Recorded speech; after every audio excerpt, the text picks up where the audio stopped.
Hey guys, what's going on? John here from What's Spinning, here tonight to chat about this new Fiona Apple album, Fetch the Bolt Cutters. Fiona Apple, legendary singer-songwriter, rose to prominence in the mid-90s, and it's not really that hard to see why. I mean, her debut album title is pretty freaking stunning. I absolutely love the jazzy and bluesy performances on this album, and it's just so intense. Not to mention, I immediately fell for her very visual style of songwriting. As a matter of fact, I think her follow-up album, When the Pawn, is even better. Her performances, her lyrics, all around, she was just so much more fired up on this album. And all of it was set upon this very hip, very artsy, very jazzy backdrop. She came off to me like an old-school singer-songwriter, but reborn with a modern twist, and honestly, that's exactly where I wanted to hear her. Now, if there's one album in her discography that I've never really been that into, not that into Extraordinary Machine. I mean, her lyrics and her performances are pretty stellar still. But at the time, and still even to this day, I don't think some of the instrumentals on this album really complement her style. But her 2012 follow-up, The Idler Wheel,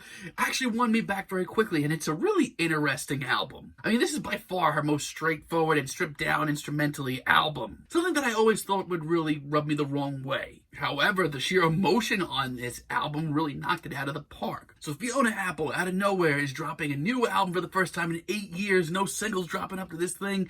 It's here. Let's chat about it. This album starts off with I Want You to Love Me, and very quickly, this is kind of far from where you'd expect to hear the start of a Fiona Apple album. It's very synthetic at first. But fear not, this album intro pretty much opens up very quickly into a pretty stunning track. It's the same sort of elegant piano ballad that Fiona's always done so well with.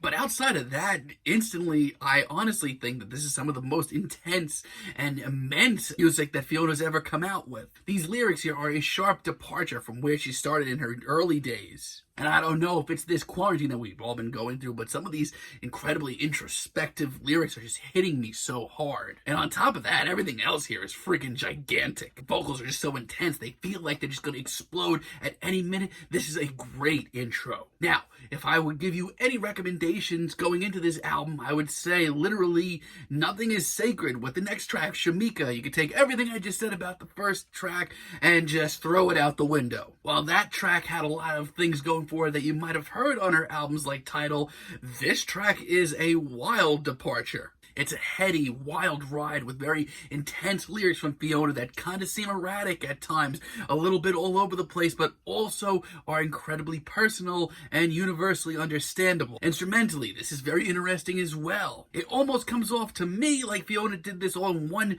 ridiculous, wild one take, but absolutely nailed it. It's pretty wild, and the only thing that I can say outside of that is, if I could, I would definitely listen to this album with a lyric sheet or some sort of lyric material in front of you, because there's a lot going on that you don't want to miss. And let me tell you, a lot of this album actually has a pretty charming DIY feel. Like, listening to a lot of these tracks, I kind of just feel like Fiona just grabbed whatever she could find that can make music out of around the house, but I mean that in the best way. Whether it be some lo-fi instrumentals or dogs barking, it all seems to work for her. This one's very pensive and it trots along at its own pace, but Fiona's very whirling, intense lyrical performance here makes it a real wild ride. Self-image, the thoughts of being cool, it's all on display here. Like, there are absolutely stunning lyrics on this almost entire album. And while it's stripped down and probably the furthest thing from where I expected to even hear this album, it is still so Fiona Apple, and it is great. Now, Under the Table is a little bit more standard, something that you might have, it's definitely the sound that you might have heard on her earlier albums. It's that same sort of piano ballad, but it has that same fire that got her famous in the late 90s. I don't want to go too far into the lyrics on this album. I think they're really worth sitting through yourselves and checking out as you're listening to this album. But the whole story about the dinner party that inspired this track is pretty wild. Definitely go check it out. And while this may not be as in the moment and DIY as other tracks here, Fiona's explosive performances continue to blow me away, really. Relay, on the other hand, really takes a wild turn. I mean, talk about a fired up sound. This one is much more upbeat, and Fiona's lyrics here are absolutely explosive. This is awesome. Once again, I would definitely recommend looking into a lot of these tracks here, because there's a lot of really wild stories around a lot of these tracks. But even outside of that, this is completely indescribable and incredibly exciting. The tons of layering and the left field instrumentals, that's very otherworldly. Now, I'm gonna say this. This album's not perfect. There are like one or two tracks here that I'm not that into. I'm gonna catch some flack for this, but Rack of His, not that into it. This has been a long list of tracks here with a lot of wild, off-the-cuff instrumentals, very in the moment.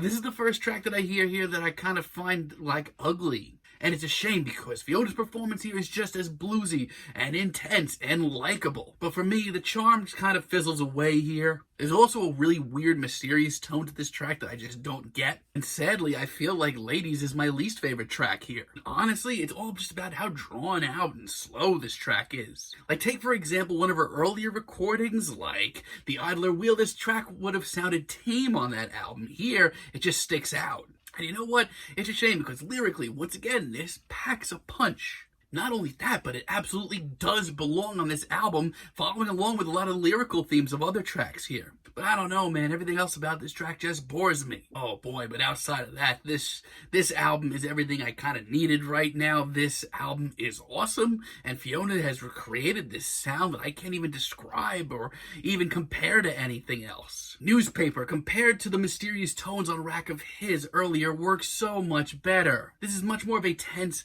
pensive tune that is just so twisted sounding. And here it comes off just so much more interesting because Fiona just sounds so much more confident on this track. Back to that very raw sound as well. Fiona is just unapologetic here. This is wild. This album is freaking wild. Even some of the later tracks like Heavy Balloon are a real knockout. This is an absolutely flooring tune. I think it's one of my favorites here. I love how jazzy and soulful this is, but there's also just incredible simpleness to it that just works so well. Not only that, but hearing this chorus and hearing Fiona so aggressive and screaming her head off is incredibly exciting. And I love the imagery here. I love how she goes into this thought of being a heavy balloon. Like, I don't want to call this track a heavy track for Fiona, but there is an aggressiveness here that isn't on the rest of the album, and it excites the hell out of me. Cosmonauts, on the other hand, is insanely cool.